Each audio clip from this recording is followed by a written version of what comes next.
Elena Vasquez stood in the center of the Grand Assembly Hall, surrounded by thousands of alien beings. The massive dome stretched high above her head, filled with floating platforms where representatives from across the galaxy watched her every move. She had been Earth's ambassador for 5 years, but today felt different. Today the air itself seemed heavy with danger. The Vorthon Prime Speaker rose from his crystal throne, his body glowing with pale blue light. He was tall, almost 3 meters high, with a form that looked like living glass. When he spoke, his voice echoed through the hall like the sound of breaking ice. "The Galactic Concordat recognizes the human delegation," he announced. "Ambassador Vasquez, you will hear the judgment of the Hegemony Council." Elena's heart began to race. A judgment meant serious trouble. The Hegemony was made up of the 12 most powerful species in the galaxy. When they made judgments, entire civilizations could disappear. Another figure stepped forward. This one was Korthak, with thick gray skin and 4 arms. Admiral Threnix had commanded fleets that destroyed rebel worlds. His deep voice rumbled across the hall. "Humans have been part of galactic society for 300 years, he began. "In that time, we have watched. We have studied. We have learned to fear what you might become." Elena felt cold sweat on her back, but she kept her face calm. Around the hall, alien delegates leaned forward to listen.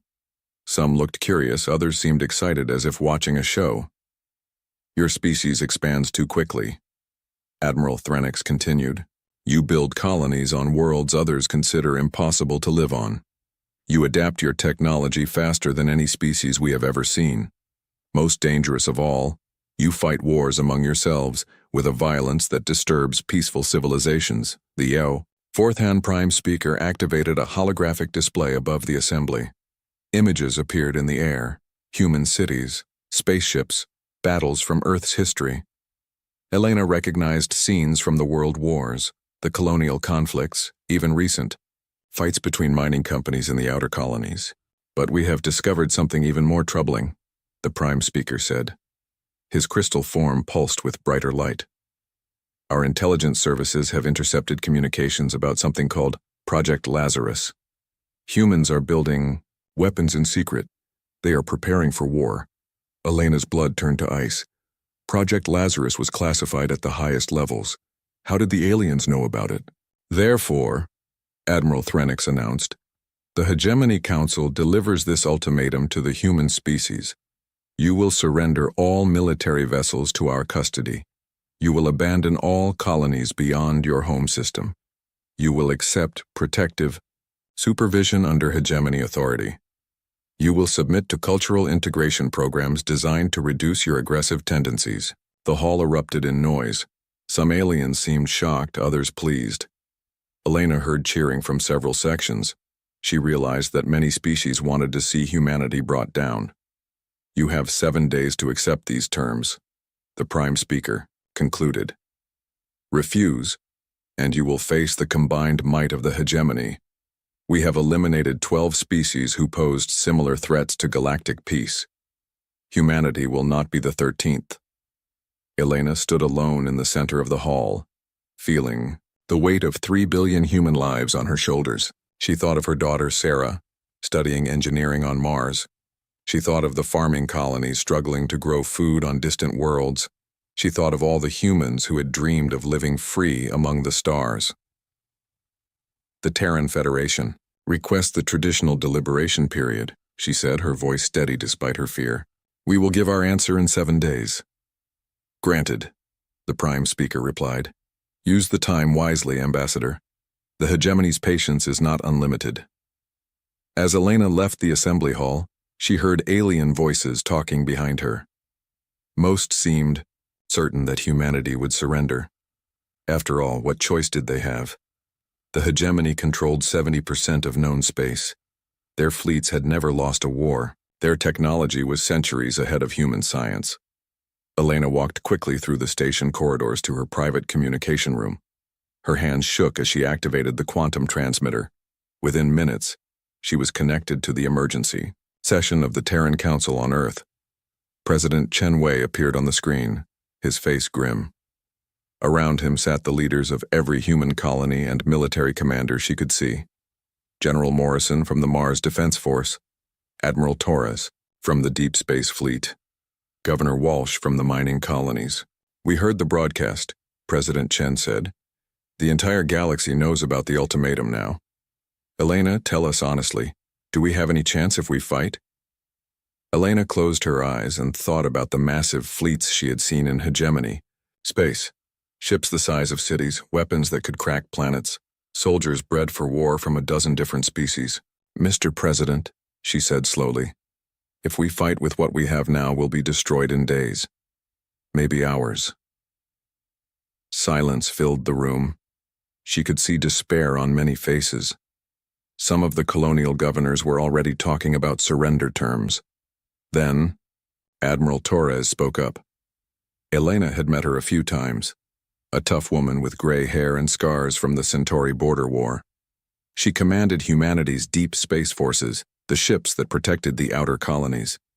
"Mr. President," Admiral Torres said quietly, "perhaps it's time we showed them what humanity really built out in the dark." President Chen looked at her with surprise. "Sarah, what are you talking about?" "Project Lazarus isn't just about new weapons," the Admiral replied. "It's about survival. It's about making sure that if this day ever came, humanity would be ready." Elena felt a spark of hope. "Admiral, are you saying we have options?" Torres looked directly at the camera. "Ambassador, I'm saying that the aliens think they know what humanity can do. They think they've been watching us carefully for 300 years, but there are things in the dark spaces between stars that they never imagined." The room fell silent again, but this time it felt different. This time, Elena could sense possibility instead of despair. President Chen leaned forward. "How long do you need, Admiral?" 72 hours to get everyone in position," Torres replied. "After that, we give them our answer." "And if they attack before we're ready?" Governor Walsh asked. Torres smiled, and Elena saw something dangerous in that expression.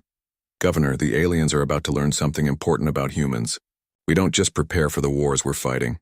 We prepare for the wars we hope we'll never have to fight."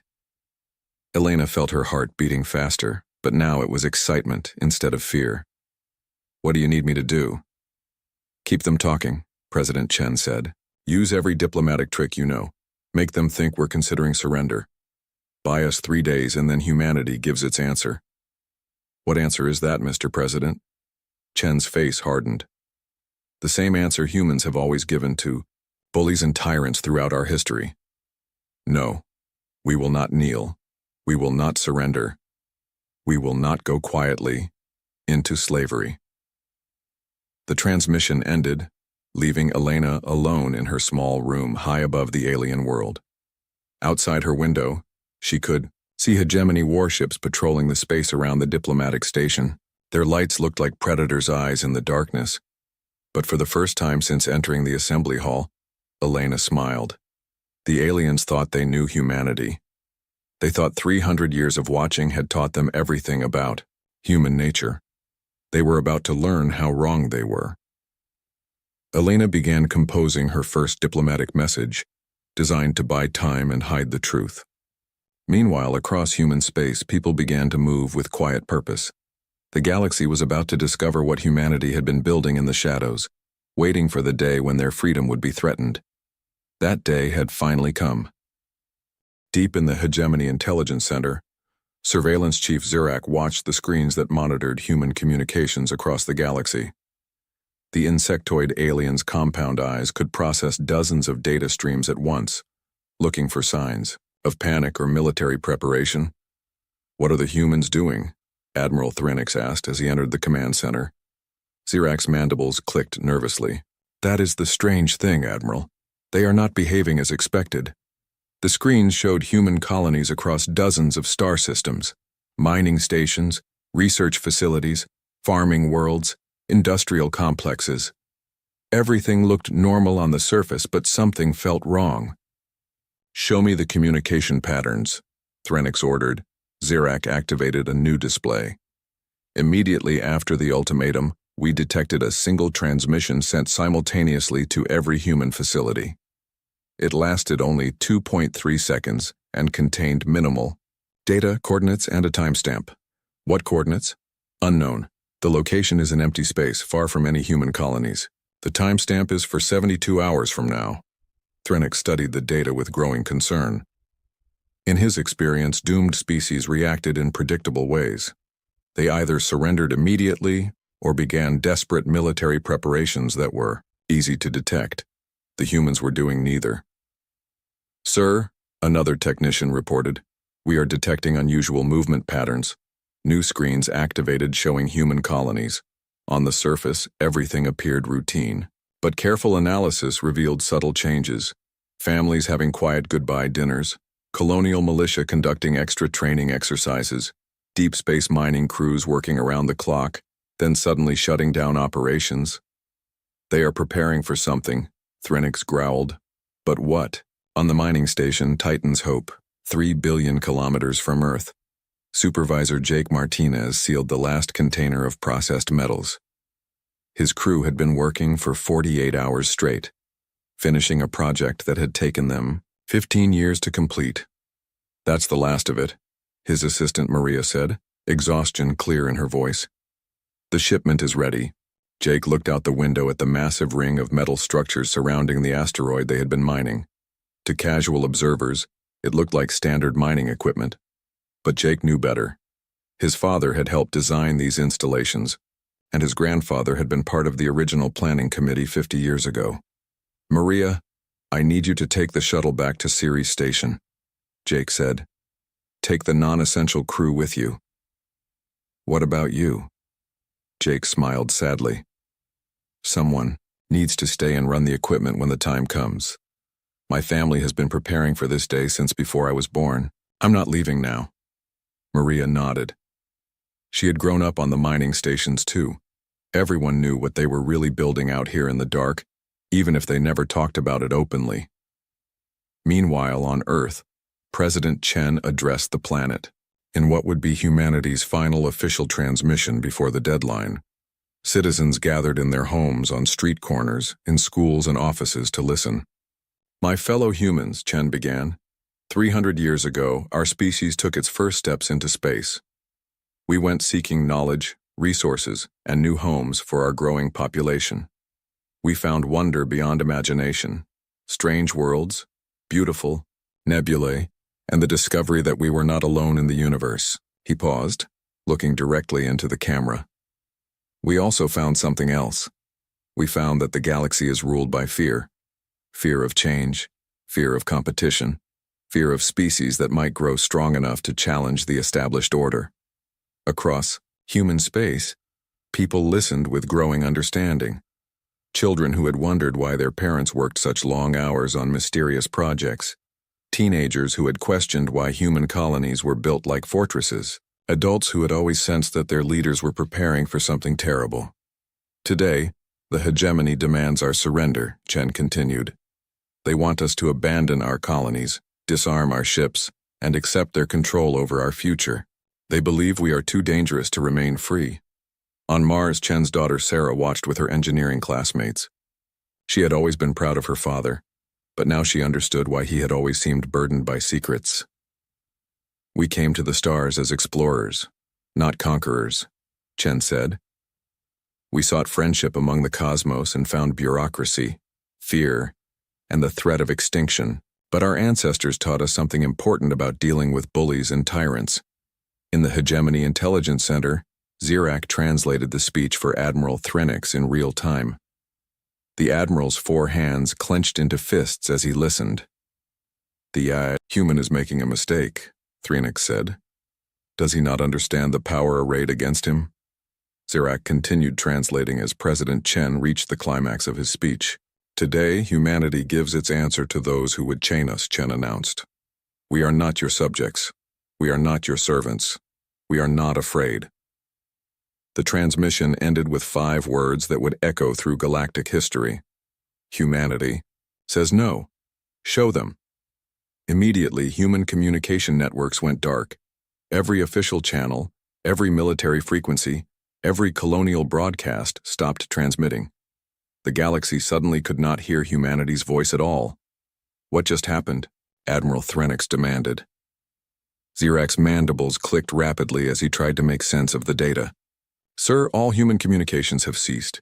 They have activated some kind of total communication blackout. Are they surrendering? Unknown, sir. We cannot detect any surrender signals, but we also cannot detect any military preparations. Threnix felt the first stirrings of unease. The humans were not behaving like any species he had encountered before. Most civilizations faced with impossible odds either submitted immediately or fought desperately with everything they had. The humans seemed to be doing something else entirely. In the deep spaces between stars, far from any inhabited system, ancient machinery began to wake up. Structures built over decades in the darkness, hidden from sensors and spy networks, started receiving the signal they had waited 50 years to hear. Admiral Sarah Torres stood on the bridge of a ship that did not officially exist. The Terran Sovereign was humanity's greatest secret, built in a construction facility that had been disguised as a failed mining operation for 3 decades. At 35 kilometers long, it was larger than many moons and packed with weapons that combined human engineering with technologies borrowed, stolen, or captured from a dozen different species. Admiral, her communications officer reported, "We are receiving responses from all units. The fleet is assembling." Torres looked at the tactical display as ships began appearing on the sensors. Vessels that had been built in secret shipyards, hidden in asteroid fields and nebulae. Colony ships converted into mobile weapons platforms. Research vessels disguised as scientific expeditions but armed with experimental weapons. Deep space mining rigs that were actually massive railgun installations. For 50 years, humanity had been preparing for this day. Every major construction project had served dual purposes. Every scientific expedition had scouted potential battlegrounds. Every mining operation had built weapons disguised as industrial equipment. "How many ships do we have, Admiral?" her tactical officer asked. Torres smiled as the numbers updated on her screen. "More than the galaxy thinks we can build. More than our enemies believe we possess. Enough to make sure humanity never kneels to anyone." The fleet that was assembling in the darkness represented the work of 3 generations. Parents who had sacrificed comfortable lives to work on classified projects their children would never know about. Engineers who had spent their careers designing ships that might never be used. Miners who had built weapons instead of just extracting resources. "Send the signal to all units," Torres ordered. "Operation Lazarus is now active. All ships prepare for quantum jump to Sol system." As the human fleet prepared to emerge from the darkness where it had waited for decades, the hegemony forces continued their preparations around Earth. They still believed they were facing a desperate, outgunned enemy that would soon surrender, or be quickly destroyed. They had no idea that humanity's real response to their ultimatum was already on its way. The galaxy was about to discover what humans had been building, while everyone else thought they were just mining asteroids and conducting research. The hegemony had demanded surrender, but they were about to receive something entirely different. They were about to meet the full power of human preparation, determination, and the will to remain free. Fleet Admiral Cathara stood on the bridge of the Sovereign Destiny, watching Earth turn slowly in the darkness.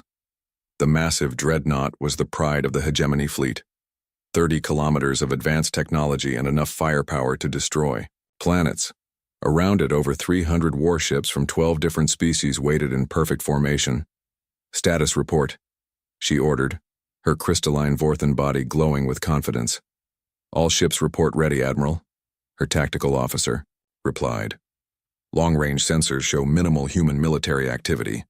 Their deep space fleet appears to be scattered across their colonies, exactly as intelligence predicted." Cathara nodded with satisfaction. The humans had played right into hegemony expectations. Their forces were spread thin. Their largest ships were converted civilian vessels, and their technology was decades behind hegemony standards. This would be over quickly. "Admiral," the communications officer announced, "we are receiving the final human response." Elena Vasquez appeared on the main screen from the diplomatic station. She looked tired and defeated, which pleased Cathara. The human ambassador would officially announce their surrender, and galactic order would be maintained. Fleet Admiral. Kithara, Elena began. I have been authorized by the Terran Federation to deliver our final answer to the hegemony ultimatum. Proceed, Kithara replied, already preparing the orders for occupation forces. Elena straightened her shoulders and looked directly into the camera. The Terran Federation rejects your ultimatum in its entirety. We will not surrender our colonies. We will not disarm our ships. We will not accept your authority over our people. Surprised murmurs rippled across the bridge.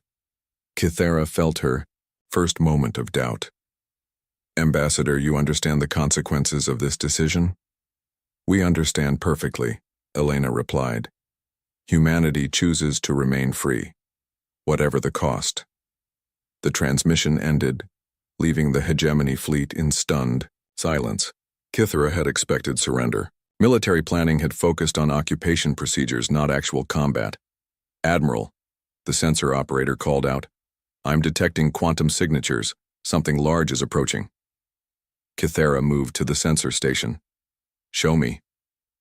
The display activated, showing space around the Sol system. At first, nothing seemed unusual.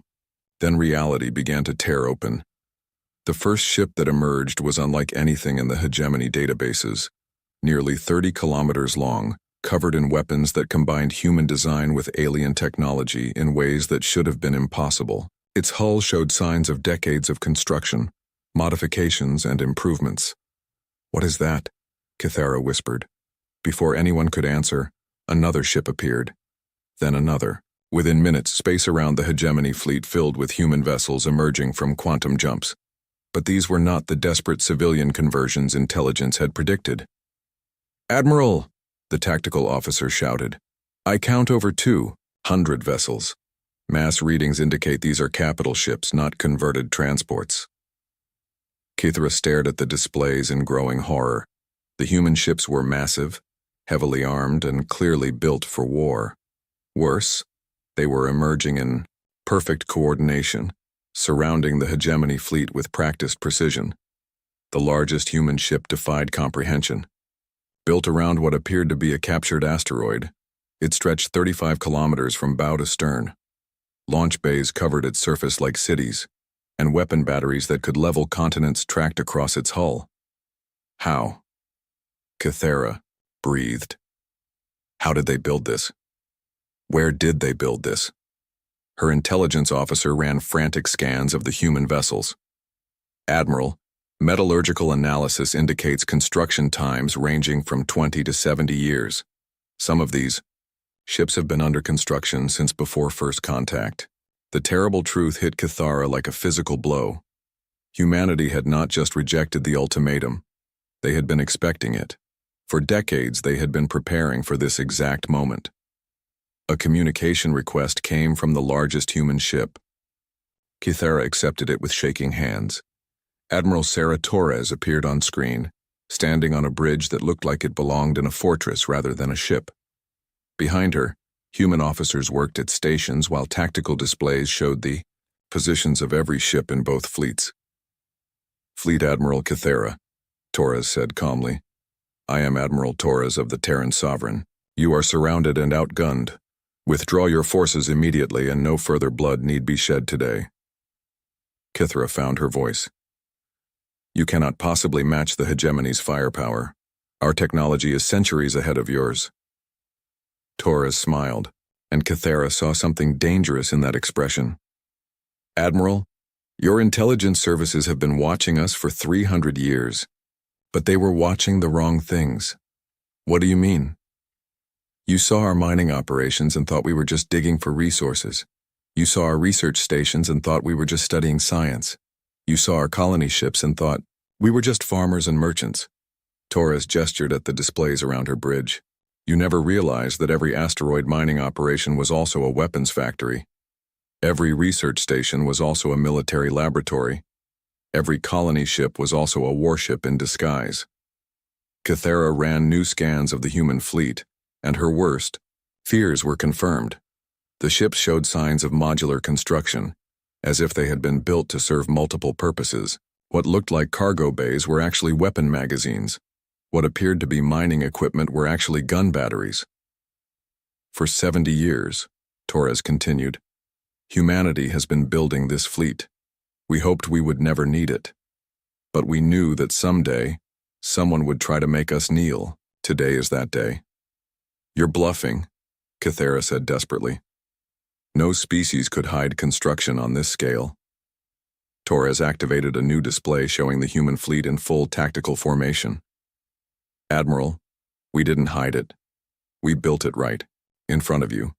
Your spies reported exactly what they saw: mining operations, research facilities, colony construction. They just never imagined that humans could build weapons and homes with the same materials. Kythera's tactical officer whispered urgent reports in her ear. The human formation was perfect, their ships positioned to create overlapping fields of fire. Worse, long-range scans were detecting more human installations throughout the Sol system. What intelligence had dismissed as civilian infrastructure was revealing weapon signatures. Last chance, Admiral, Torres said. Withdraw now and tell the hegemony that humanity will defend itself. Continue this attack and discover what we built while you weren't paying attention. For a moment, Kythera considered retreat. The smart tactical move would be to withdraw and call for reinforcements. But she commanded the pride of the hegemony fleet, and 300 years of naval tradition demanded she fight. All ships, she ordered on the fleet frequency, prepare for battle. Show these primitives the power of true galactic civilization. Torres sighed as she watched the hegemony ships power their weapons. So be it. All ships, this is Admiral Torres. The enemy has chosen war. Defend your homes, protect your families, and show the galaxy that humanity bows to no one. The space around Earth erupted in fire. The hegemony opened with their most powerful weapons: quantum lances that could crack planets and antimatter torpedoes that could destroy moons. The attack should have shattered the human fleet in seconds. Instead, the human ships absorbed the damage and returned fire with weapons that made no sense. Railguns that fired projectiles at relativistic speeds. Energy beams that tore through shields like paper. Missile swarms that seemed to think for themselves. Impossible, Kythera shouted as her flagship shuddered under human fire. Where did they get this technology? Her science officer provided the answer that changed everything. Admiral, analysis shows these weapons combine technologies from dozens of different species. They have been collecting, stealing, and reverse engineering alien technology for decades. Kythera realized the horrible truth. Every diplomatic mission, every trade agreement, every cultural exchange had been an opportunity for humans to study and copy advanced technology. They had not just built a fleet in secret, they had armed it with the best weapons from across the galaxy. The battle raged around Earth as two very different philosophies of warfare clashed. The hegemony fought with discipline and superior technology. The humans fought with desperation and innovation. And slowly, impossibly, the humans began to win. The galaxy watched in shock as the invincible hegemony fleet found itself outmaneuvered by enemies they had dismissed as primitive. The war for humanity's freedom had begun, and the outcome was far from certain. The battle for Earth exploded across space in ways that defied every tactical manual in the hegemony fleet. Admiral Torres had not been lying when she said humans fought differently.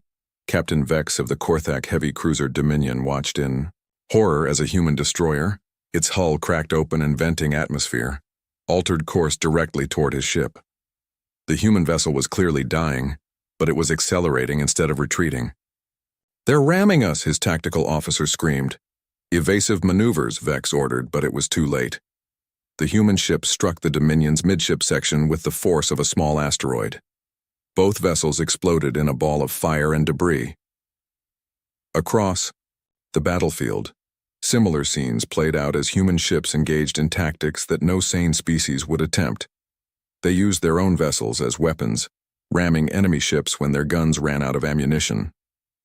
They flew through debris fields that would destroy normal ships, using the wreckage as cover while they repaired battle damage. Fleet Admiral Kythera watched from the bridge of the Sovereign Destiny as her careful battle plan fell apart. Status. Report. "We've lost 47 ships," her tactical officer reported, his voice shaking. "The humans have lost 32, but they're not fighting like any fleet we've encountered before." Kithara studied the tactical display. The human formation had scattered into what looked like chaos, but she was beginning to see the pattern. They were using Earth's asteroid belt as a massive weapons platform, drawing hegemony ships into carefully prepared kill zones. "Sir," the sensor operator called out, "I'm detecting new energy signatures from the outer system." On the display, installations that intelligence had marked as simple mining operations began lighting up with massive power readings. What they had thought were asteroid mining rigs revealed themselves as something far more dangerous. The first railgun fired from Ceres Station, sending a projectile the size of a transport ship racing across the solar system at 12%, the speed of light. It struck a hegemony battlecruiser amidships, tearing through its shields and armor like they were paper.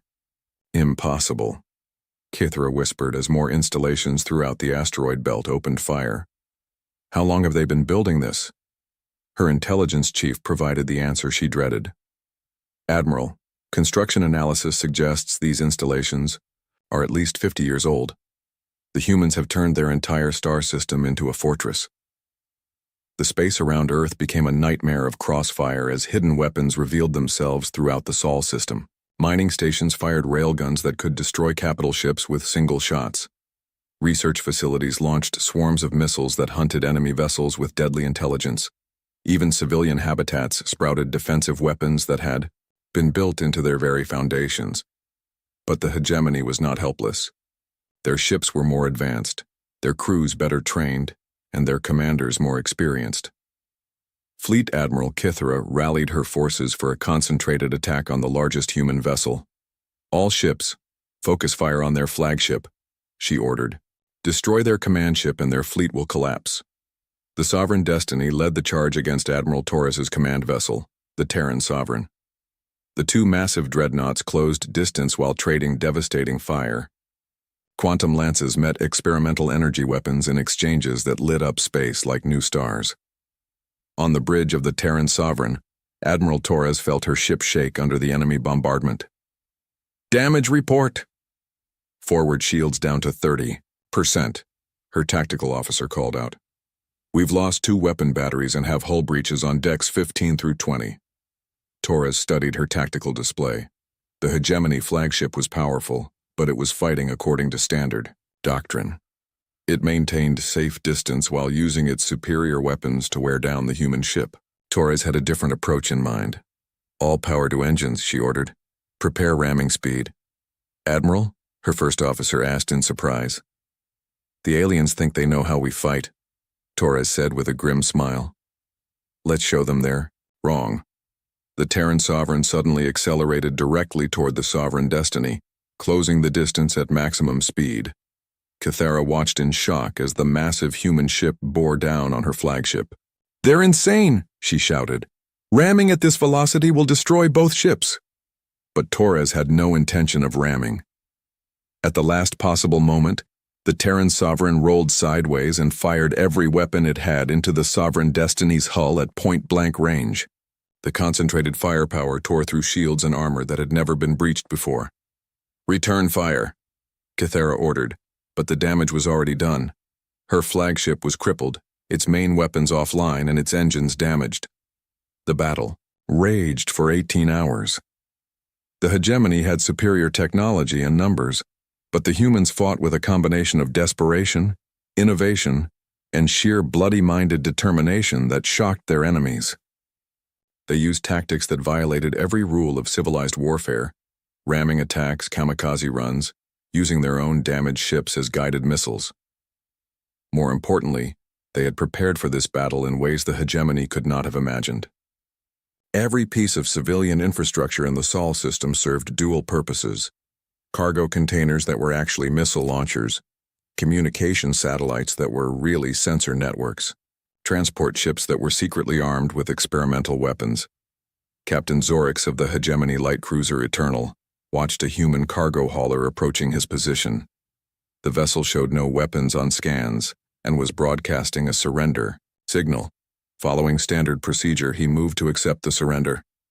"Sir," his tactical officer warned, "I'm detecting unusual energy signatures from that cargo ship." "It's a civilian vessel," Zorix replied. "Prepare a boarding party." The cargo ship exploded without warning, taking the Eternal with it in a blast that could be seen from Earth. In the wreckage, investigators would later find that the entire ship had been packed with experimental explosives disguised as normal cargo.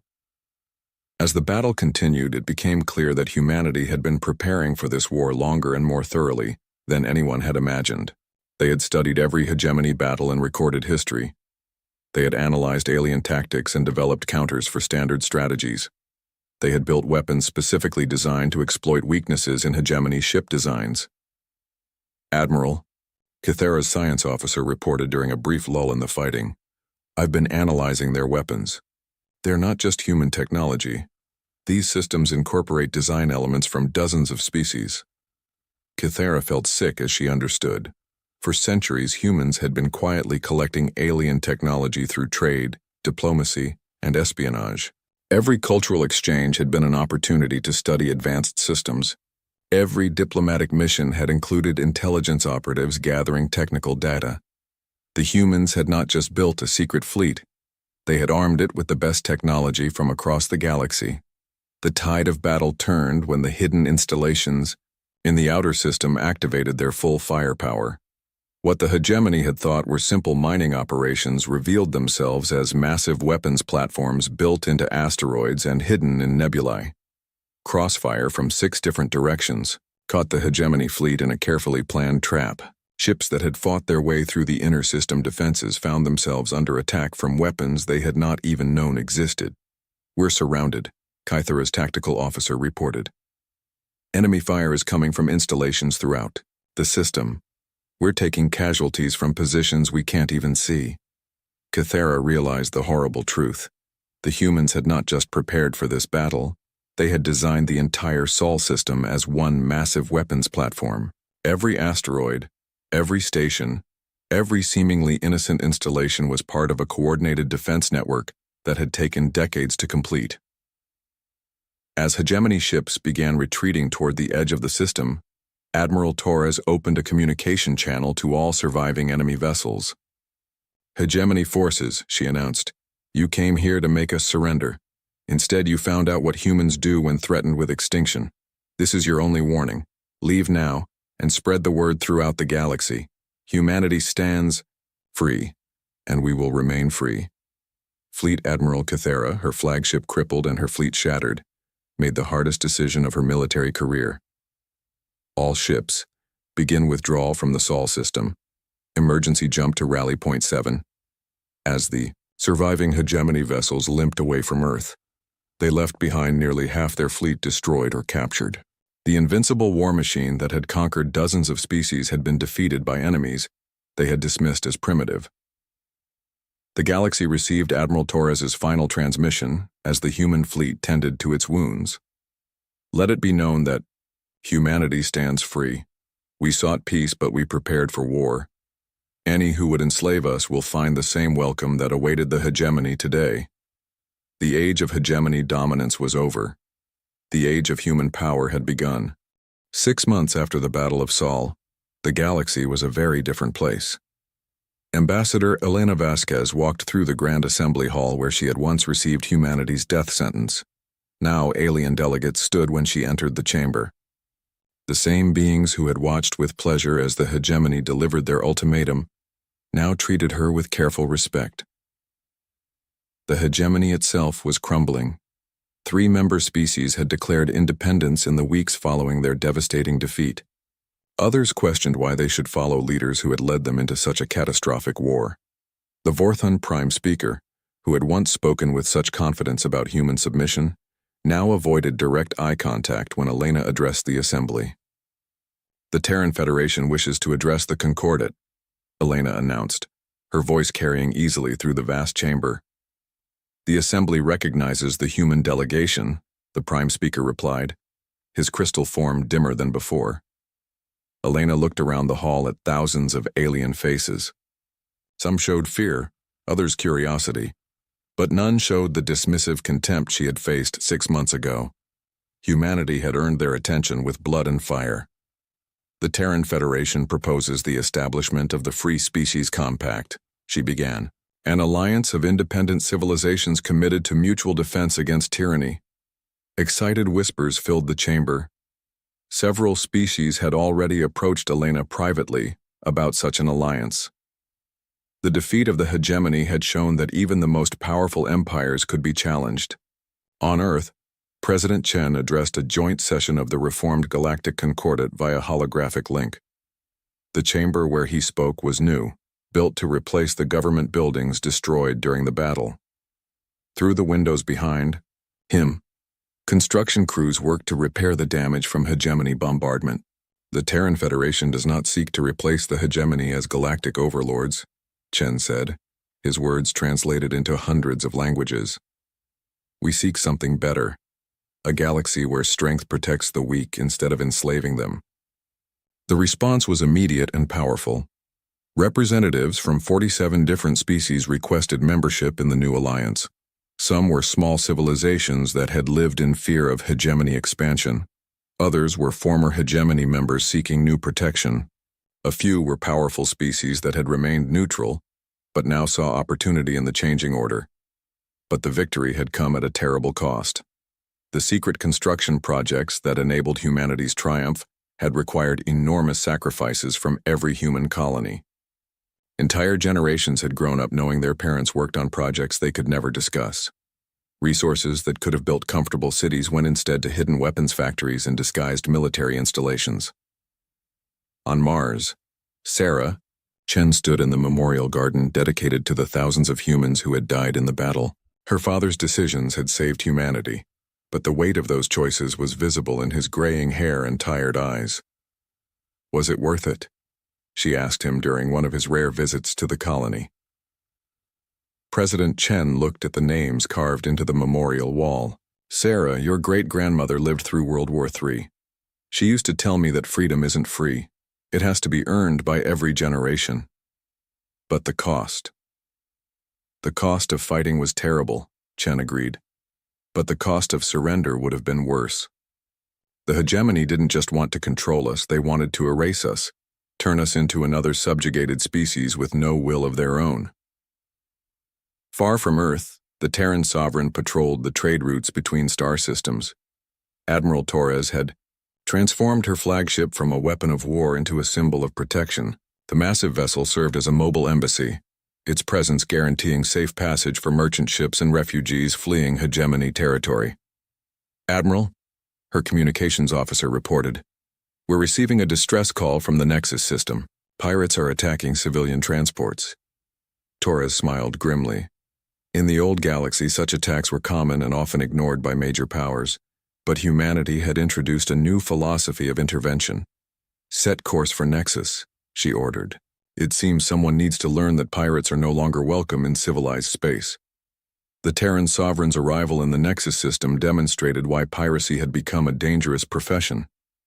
The raiders found themselves facing weapons that could destroy their ships from distances they had thought safe, deployed by a crew that fought with the same desperate innovation that had defeated the hegemony. Within hours, the surviving pirates were fleeing toward the galactic rim, carrying word that human protection was not just a promise, it was a guarantee backed by overwhelming force. But humanity's greatest achievement was not military. In hidden shipyards throughout their territory, new classes of vessels took shape. These were not weapons of war, but ships designed to explore, to build, to protect. Colony ships that could establish new worlds in months instead of years. Hospital ships that brought advanced medical care to species that had never imagined such treatment. Research vessels that shared scientific discoveries freely instead of hoarding them. The galaxy watched in amazement as humanity used their military victory to build something unprecedented, an empire based on protection instead of conquest. On a small world in the former hegemony territory, Governor Maria Santos oversaw the evacuation of a species facing extinction from a dying star. The refugee fleet that humanity provided was larger than the entire space force the aliens had possessed. "Why do you help us?" asked the alien leader, a being whose crystalline form reminded Maria of the Vorthan Prime speaker. "We cannot repay such generosity." Maria smiled as she watched human and alien children playing together in the refugee camps. "Because someone needs to prove that the strong can protect the weak instead of enslaving them. Because this galaxy has seen enough tyranny and fear. The transformation was not limited to military affairs. Human technology, developed in secret for decades, began flowing to allied species. Medical advances that could extend lifespans by centuries, agricultural techniques that could make barren worlds bloom with life, educational systems that encouraged innovation instead of conformity. But perhaps the most important change was philosophical. For thousands of years, galactic civilization had been based on hierarchy and control. The hegemony and similar powers maintained order through fear and overwhelming force. Humanity introduced a radical concept that civilizations could cooperate without one dominating the others. The Free Species Compact grew rapidly, but not through conquest or coercion. Species joined because they saw the benefits of alliance with equals rather than submission to superiors. They contributed their unique strengths to the common defense while maintaining their independence and cultures. In the depths of space, human shipyards continued their work. The fleet that had emerged to face the hegemony was only the beginning. New classes of vessels incorporated lessons learned from the battle and technologies shared by allied species.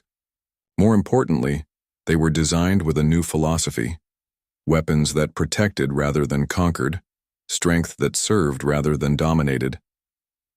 Admiral Torres stood on the bridge of the Terran Sovereign, watching a convoy of refugee ships from 3 different species traveling under human protection. Once, such a sight would have been impossible. Different species feared and distrusted each other, and major powers used that fear to maintain control. "Admiral," her first officer reported, "long-range sensors are detecting hegemony remnant forces moving toward the Arcturus sector. They appear to be targeting independent colonies." Torres nodded. "Signal the fleet. It's time to remind the galaxy that tyranny has consequences." As the human fleet moved to intercept the raiders, Torres reflected on how much had changed. 6 months ago, humanity had been a minor species facing extinction. Now they were the guardians of galactic freedom, protectors of the weak and champions of justice. The galaxy would never be the same. The age of empires built on fear was ending. The age of alliances built on hope had begun. Elena Vasquez concluded her address to the Galactic Concordat with words that would be remembered for generations. "The Terran Federation makes this promise to all civilizations. We will not conquer you, we will not rule you, but we will protect you. Freedom has guardians now, and they will not be moved." The assembly erupted in applause that lasted for nearly an hour. Species that had lived in fear for millennia finally dared to hope for something better. The galaxy was entering a new era, built on the foundation of humanity's greatest victory. The day they said no to an ultimatum and backed their refusal with fire and steel. In the darkness between stars, human shipyards worked around the clock, building not just ships but a future where strength served justice and power protected the innocent. The age of human expansion had begun, and with it, a new hope for peace among the stars. Humanity had kept their promise. They had shown the galaxy what they were truly capable of building in the dark, and they would never stop building, never stop protecting, never stop proving that freedom was worth any sacrifice. The stars themselves bore witness.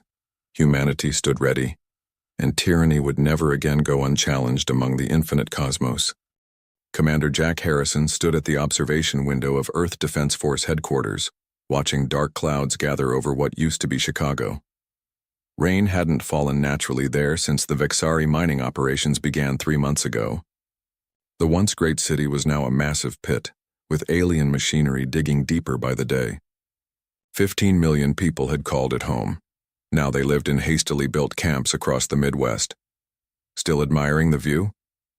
The voice belonged to General Frank Porter. The old man's face had aged 10 years in the 6 months since first contact. "Just reminding myself why we fight," Jack said, turning away from the window. "The council representatives want to meet. They're not happy about the attacks in Detroit." Jack almost laughed. "They killed 3 million people in Detroit and they're upset about a few damaged mining machines? To them, the machines are worth more." Porter's voice was tired. "The meeting's in an hour. They requested you specifically."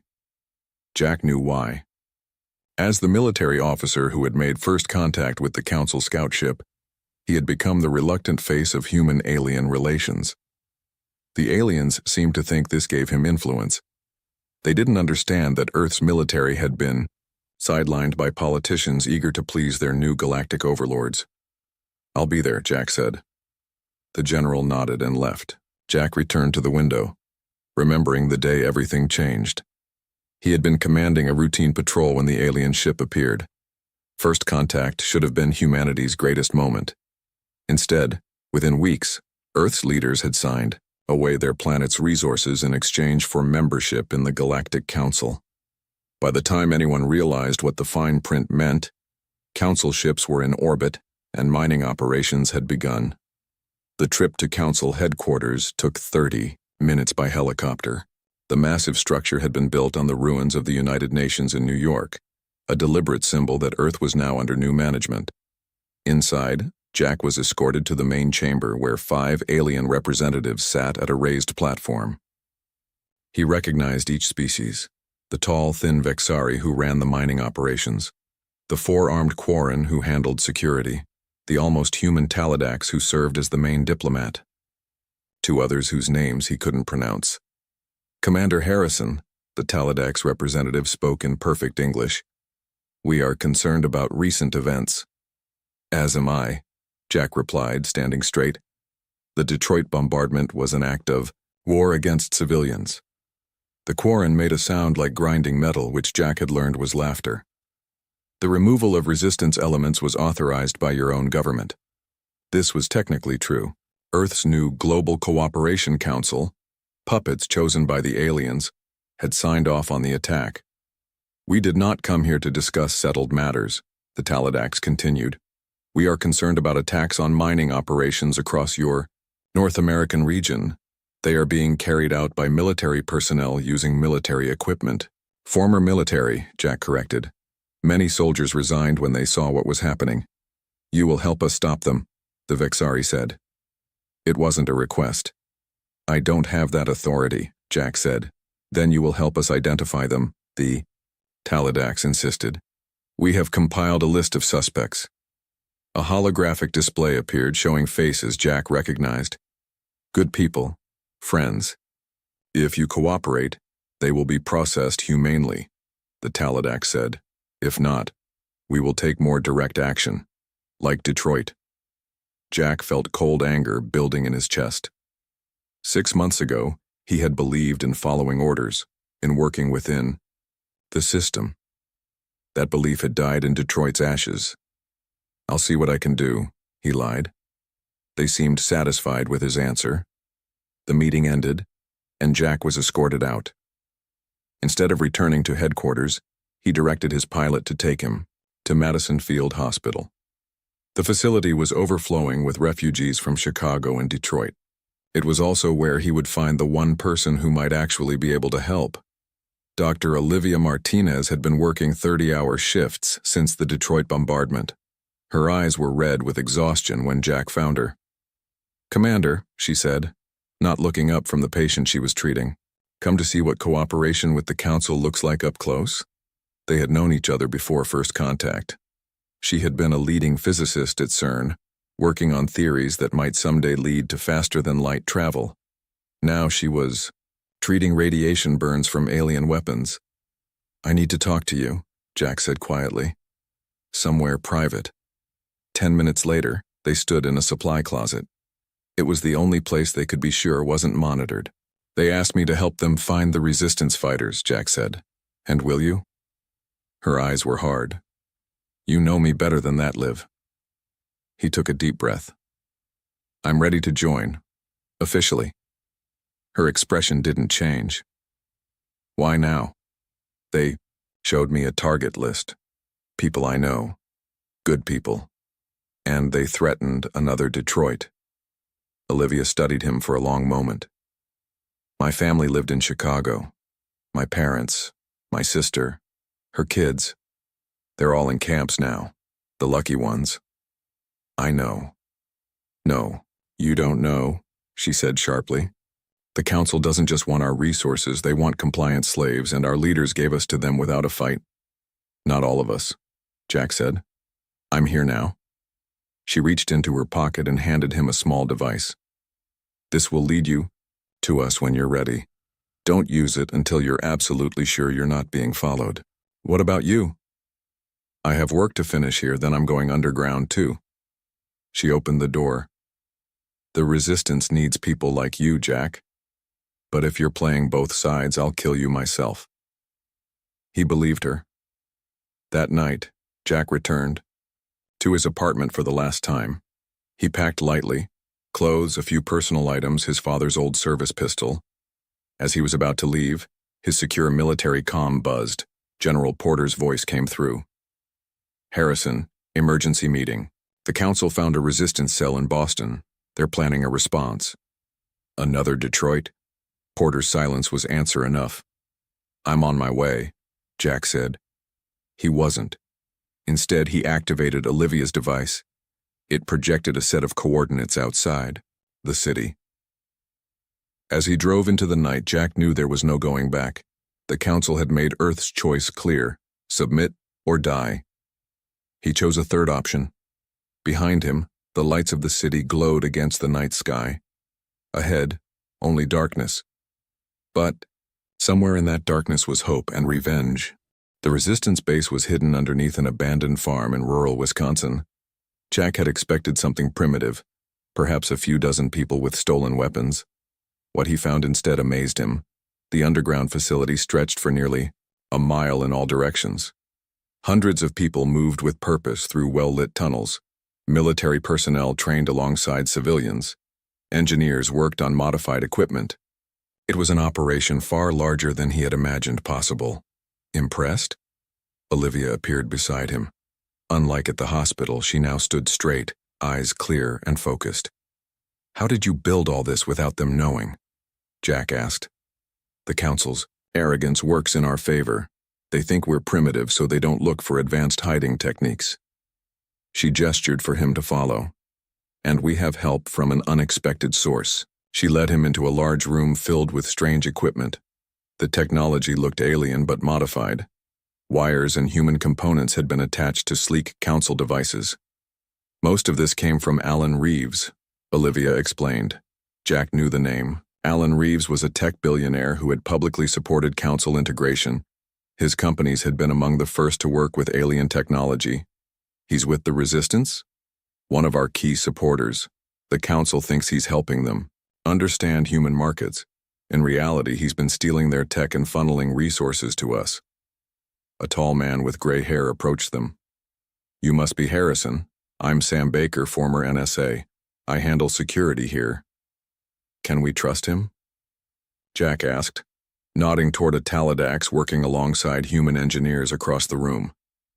Nix is different, Sam said. He's been helping us for months. The alien looked up at the mention of his name and gave what Jack assumed was a greeting gesture. Not all council species agree with what's happening, Olivia explained. Nix was a scientist before the invasion. He believes the council has betrayed its original purpose, which was to maintain peace and ensure species don't destroy each other, Nix said, joining them. His voice had the typical Taladax melodic quality. Not to enslave worlds for resources. Jack wasn't ready to trust any alien, but he kept his doubts to himself. I need to show you something, Olivia said, leading him to her lab. Inside, screens displayed data Jack couldn't understand. In the center sat a strange device connected to what looked like a medical chair. This is what I've been working on, she said, pride and worry mixing in her voice. We call it the resonance disruptor. What does it do? The council's power comes from their galactic resonance network, Nix explained. It allows instantaneous communication across the galaxy. All their technology depends on it. And you've found a way to attack it? Jack asked. Better than that, Olivia said. I've discovered that human brainwave patterns create interference in their network. Something about our neural structure is unique in the galaxy. She activated a screen showing wave patterns. These are normal council communication waves. These, she pointed to chaotic patterns, are what happens when human brainwave patterns are amplified and injected into their network. So this device disrupts their communications? It can do more than that, Nix said. It could potentially collapse their entire network. Every ship, weapon, and system would fail simultaneously. Jack saw the potential immediately. That would change everything. There's a problem. Olivia's voice grew quiet. The process requires direct neural interfacing. The human operator wouldn't survive. The weight of her words settled over the room. Jack stared at the chair, understanding now why it looked like a medical device. How many would we need? 7, she said. Positioned around key network nodes. We've identified the locations. Jack nodded slowly. And you have volunteers? More than we need, Sam said. People who lost everything in Detroit and Chicago. They want to make their deaths count. Jack turned away, processing what he'd learned.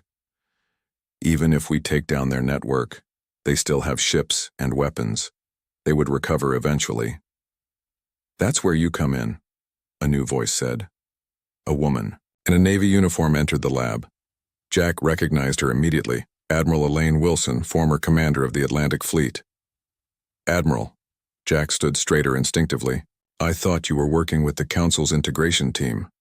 I am, from the inside. Her eyes were hard. While Dr. Martinez works on the network disruptor, we need someone to build a military response that can capitalize on the moment of weakness. You want me to create an armed resistance? We want you to build an army, Admiral Wilson said. One that can strike simultaneously across the solar system when the network falls. Jack considered what they were asking. It seemed impossible. Yet looking around at what they had already accomplished, the Council is planning another strike like Detroit, he said. Boston. They found a resistance cell there. The news sent a ripple of tension through the room. We can't be ready in time to stop that, Admiral Wilson said, her voice tight. But we can use it. How? Jack asked. Their response will create more recruits for us, more people willing to fight. Her face showed no emotion, but Jack saw the calculation in her eyes. We need you to be in position to receive them. What position is that?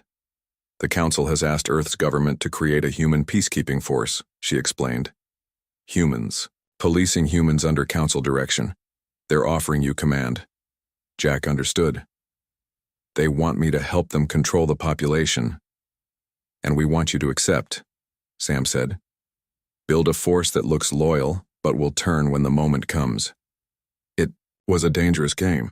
If caught, he would be executed, likely after torture to reveal the resistance location. How long do I have to decide? Jack asked. You don't, Olivia said simply. Boston happens tomorrow. We need your answer now. Jack thought of all the people who had died.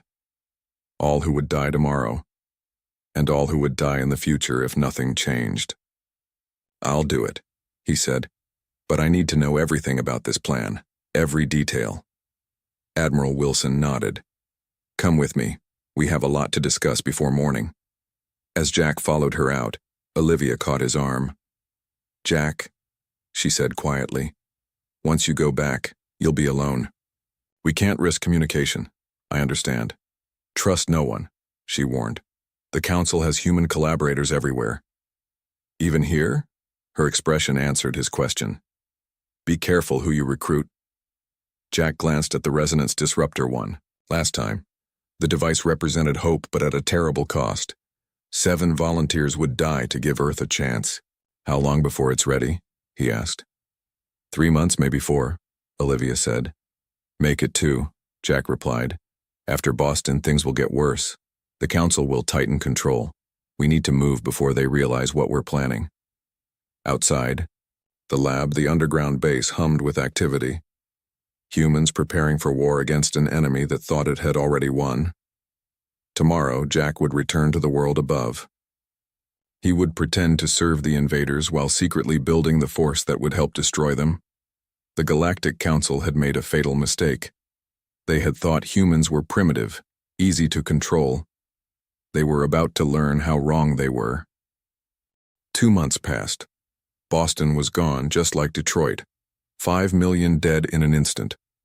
The Council called it necessary pacification. Earth's puppet government nodded and smiled. Jack stood in his new office at Earth Peacekeeping Force headquarters, a gleaming building constructed by Council technology in what used to be Washington, D.C. His uniform was crisp, adorned with the rank of commander. To the world, he was the face of human cooperation with the Galactic Council, the perfect collaborator. In reality, he was about to commit the greatest act of treason in human history. "Sir, the new recruits have arrived," Lieutenant Susan Miller said from the doorway. She was one of his most trusted officers, handpicked from former military who had lost family in the Council attacks. "Show them in," Jack said. 50 men and women filed into the large briefing room adjacent to his office. They wore the blue uniforms of the Earth Peacekeeping Force. Their faces were blank, showing nothing. Jack studied them carefully. "You all know why you're here," he began. "Officially, you're joining the Peacekeeping Force to maintain order. Unofficially." He pressed a button, activating a signal jammer that would block Council monitoring. "Unofficially, you're joining the Resistance." Their expressions didn't change. They had been warned this might be a trap. 2 months ago, I stood where you're standing," Jack continued. "I had to make the same choice you're making now: fight for humanity or serve our new masters." He pulled out his sidearm and placed it on the table. "If anyone wants to turn me into the Council, now's your chance. You'd be rewarded handsomely." No one moved. "Good," Jack said, returning the weapon to its holster. "Because in 3 weeks, we're going to hit the Council harder than they've ever been hit before." He activated the wall screen, showing a map of the solar system. Red dots appeared at key locations. Each of you will be assigned to a ship or installation. You'll bring in others you trust absolutely. When the signal comes, you'll take control and execute your assigned targets. "What signal?" asked a woman near the front. "You'll know it when it happens," Jack said. "The entire Council network will fail. Every ship, weapon, and communication system they have will go dark." A murmur ran through the group. "How is that possible?" someone asked. "You don't need to know," Jack replied firmly. "The less you know about certain aspects, the safer everyone will be." He didn't tell them about the 7 volunteers who would die to make it happen, about the resonance disruptors that Olivia and her team were finalizing. Some secrets had to be kept even from allies. "What about their fleet at the edge of the system?" a former Navy officer asked. "The moment we move, they'll respond." "Admiral Wilson is handling that," Jack said. "That's all you need to know." He spent the next hour outlining each team's assignment. When he finished, he looked at the faces before him. Former soldiers, pilots, and officers who had lost everything to the Council's invasion. "In 3 weeks, humanity either takes back our planet or we die trying. There is no middle ground anymore," they saluted. Not the casual salute of the peacekeeping force, but the sharp military salute of soldiers ready for war. After they left, Lieutenant Miller remained. "Do you think we can trust all of them?" she asked. "No," Jack admitted. "But we're out of time. The Council is planning something big. Their mining operations are accelerating beyond anything we've seen before." "What do you think they're doing?" "According to our source in the Council, they're preparing to harvest the entire Northern Hemisphere. They'll move the population to processing centers in Africa and South America." Susan's face paled. "Processing centers? Where humans will be sorted by usefulness," Jack said grimly. "Those with needed skills will be kept as workers. The rest..." He didn't need to finish. They both knew what happened to unnecessary populations under Council rule. "I need to get to the Berlin meeting," Jack said, checking his watch. "The Council is expecting me to present the next phase of human integration." "Good luck, sir," Susan said. Jack left headquarters in his official transport, a sleek vehicle that marked him as Council approved. As he flew over the rebuilt Washington, D.C., he saw what Earth's future would be if they failed. Beautiful buildings constructed with alien technology, populated only by human collaborators and their Council masters. The rest of humanity would be gone. The Berlin meeting was being held in a massive new structure where the Brandenburg Gate once stood. Jack found the symbolism fitting, one historic symbol of liberation replaced by a monument to subjugation. Inside, He found the usual mix of alien representatives and human puppets. The head of the Vexari mining operation, a creature named Dex, approached him immediately.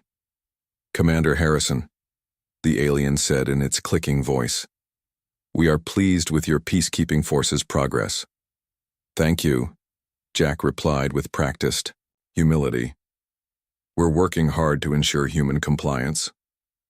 "Yes, most satisfactory. The recent riots in Moscow were handled efficiently." Jack nodded, not mentioning that he had secretly warned the resistance cell there before sending in his forces. The riot had been staged, the resistance fighters long gone before his troops arrived. "I have reviewed your integration plan," Dex continued. "Most impressive. The Council will approve it today." The plan was a carefully constructed deception. Timelines extended to buy more time, troop deployments designed to position resistance, fighters in key locations. Every page contained hidden preparations for the coming attack. "I'm honored," Jack said. As the meeting began, Jack took his place at the table. He looked at the faces around him. Aliens who saw humans as resources to be harvested. Humans who had sold out their own kind for comfort and power. In 3 weeks, everything would change. Either humanity would take back their planet, or Jack and everyone associated with the resistance would be dead.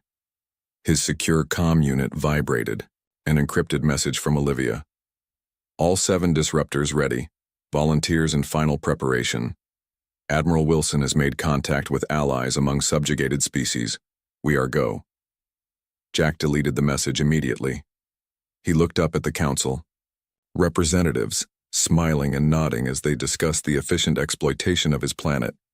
Soon, he thought. Very soon. The day had arrived. After months of planning, the resistance was ready to strike. Jack stood on the bridge of the EPS Defender, the flagship of Earth's small peacekeeping fleet. The ship had been gifted to humanity by the Council, a symbol of trust. That trust had been misplaced. Every crew member on the bridge was resistance. Every system had been secretly modified. The ship appeared normal to Council scans, but beneath the surface, it was a weapon of rebellion. "Status report," Jack ordered, his voice calm despite the weight of what was about to happen. "All ships in position," Lieutenant Miller replied from her station. "Earth forces are ready." Jack checked the time. Olivia and her team would be activating the resonance disruptors in exactly 30 minutes. 7 brave volunteers would give their lives to create a chance for humanity. The Defender orbited Jupiter, where Jack had been ordered to attend a special assembly of the Galactic Council. The massive Council station hung in space nearby, its curved form gleaming in the distant sunlight. Inside were representatives from over 50 alien races, including Earth's puppet leaders. "Open a channel to Admiral Wilson," Jack said. The Admiral's face appeared on screen. She was on Earth coordinating ground forces. "Everything is ready here," she said without preamble. "The people are in position." Millions of humans around the globe were prepared to rise up the moment the Council's technology failed. They would target communication arrays, landing zones, and collaborator strongholds. "What about our friends?" Jack asked. "Standing by," Wilson replied with a slight smile. Their friends were resistance fighters from other subjugated species. During the past months, Admiral Wilson had made contact with groups who had been fighting the Council for centuries. Most had been skeptical that humans, primitives who had only recently discovered space travel, could succeed where they had failed, but a few had been convinced to help. "Good luck, Commander," Wilson said before ending the transmission. Jack turned to his crew. These men and women had trained in secret for months preparing for this single day. They knew the risks. If they failed, Earth would suffer consequences far worse than Detroit or Boston. "Begin approach to the Council station," Jack ordered. "Standard protocol." The Defender moved toward the station, its transponder broadcasting friendly identification codes. On the station's landing deck, Council security forces waited to escort Jack to the assembly. "Sir," Miller said quietly, "are you sure about going in person? If something goes wrong?" "It has to be me," Jack replied. "The Council requested me specifically. If I don't show up, they'll suspect something. What he didn't say was that he wanted to see their faces when their power crumbled. He wanted to watch the moment when the mighty Galactic Council realized they had underestimated humanity. Jack boarded a shuttle with a small security team, all resistance fighters. As they approached the station, he checked his watch again. 15 minutes until activation. The landing was smooth. Council security, mostly Quarren with their forearms and advanced weapons, greeted them with cold efficiency. "Commander Harrison," the lead security officer said, "you will come with us. Your team will remain here." Jack had expected this. "Of course," he said, nodding to his people. They knew what to do if he didn't return. The council chamber was enormous, a vast circular room with seating for hundreds of representatives. In the center was a raised platform where the High Council, leaders of the 7 most powerful species, sat in ornate chairs. Earth had no seat on the High Council, of course. Humans were represented by appointed officials who stood at the back of the chamber. Jack was led to a speaking position in front of the High Council. Looking up at them, he felt a surge of hatred. These were the beings who had authorized the destruction of Detroit and Boston, who had planned to process billions of humans. "Commander Harrison," the Vexari High Counselor spoke, its voice translated by Council technology. "We have reviewed your progress. Earth's integration proceeds according to schedule." Jack nodded, respectfully. "The Earth Peacekeeping Force is honored to serve the Council." "Yes," the Quarren High Counselor said. "Your service has been noted. However, we have detected concerning patterns, unusual movements of your ships, strange allocations of personnel." Jack kept his expression neutral. Had they discovered the plan? He checked his watch subtly. 7 minutes. The reorganization is to improve efficiency, he said smoothly. "As detailed in my last report, your reports are very thorough," the Taladax High Counselor said. "Perhaps too thorough. They read like someone trying very hard to appear compliant." Jack felt a chill run down his spine. They suspected. "I assure you," he began, but was cut off. "We have received intelligence," the Vexari said, "about a possible human resistance movement, one that may have infiltrated your peacekeeping force." 5 minutes. "There are always rumors," Jack said. "We investigate all of them. So far, nothing substantial has been found." The High Council members looked at each other, communicating in some silent way. Jack wondered if they were using the Galactic Resonance Network, the very system Olivia was about to attack. "We have decided," the Vexari finally said, "to accelerate the resource extraction plan. The Northern Hemisphere will be cleared within the month. Your peacekeeping force will assist in the population transfer. 3 minutes. "That's sooner than expected," Jack said carefully. "It will be difficult to prepare the population in such a short time." "Compliance is not optional," the Quarren said harshly. "We have already positioned our fleet at the edge of your solar system. Any resistance will be met with force. 2 minutes. Jack took a deep breath. They were so arrogant, so certain of their power that they were openly threatening Earth right to his face. They didn't even consider him a threat.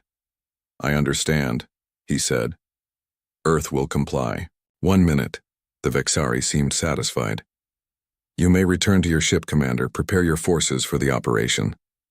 Jack bowed slightly and turned to leave. He had almost reached the door when the chamber lights flickered. 0, across the solar system. 7 resonance disruptors activated simultaneously. 7 brave volunteers, men and women who had lost everything to the Council, died to give Earth a chance at freedom. The effect was immediate. The lights in the Council chamber went out completely. Then emergency systems kicked in with a dim, red glow. Around him, Jack heard the confused voices of Council representatives. "What is happening?" the Vexari demanded.